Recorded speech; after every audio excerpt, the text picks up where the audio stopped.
Hi hello welcome back to my YouTube channel. ఈరోజైతే 60 days ఛాలెంజ్లో 8th day. నేను last వీడియోలో చెప్పాను కదా, నా మూడ్ అస్సలు బాగాలేదు, ఇంకా నాకు ఇంటిపైనే ధ్యాస ఉంటుందనేసి. 2 డేస్ అవుతుంది నేను ఇంటి నుంచి వచ్చేసి, కానీ ఇంకా కూడా నాకు ఇంటికి వెళ్ళాలి, ఏదైనా ఛాన్స్ దొరుకుతుందా, ఏదైనా రీజన్ దొరుకుతుందా, ఇదే వెతుకుతున్నాను. ఇది ఫన్నీ అనిపించవచ్చు, బట్ నాకు ఎందుకో ఏమో ఈసారి మాత్రం నాకు ఇంటికి వెళ్ళాలి, నా పేరెంట్స్తో ఇంకొంచెం టైం స్పెండ్ చేయాలని నాకు అనిపిస్తుంది. ఎందుకు అనిపిస్తుందో నాకు కూడా రీజన్ అయితే నాకు తెలీదు, కానీ అట్లా అనిపించేస్తుంది.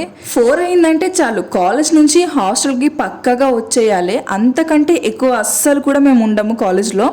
కానీ నాకు ఈ ఇంటిపైన ఉన్న ధ్యాసనైతే పోగొట్టడానికైతే 4 కాదు 5 or 5:30 అవుతున్నా కూడా నేను అక్కడే ఉండిపోయాను. ఎక్స్ట్రా ల్యాబ్ వర్క్స్ అయితే కంప్లీట్ చేశాను.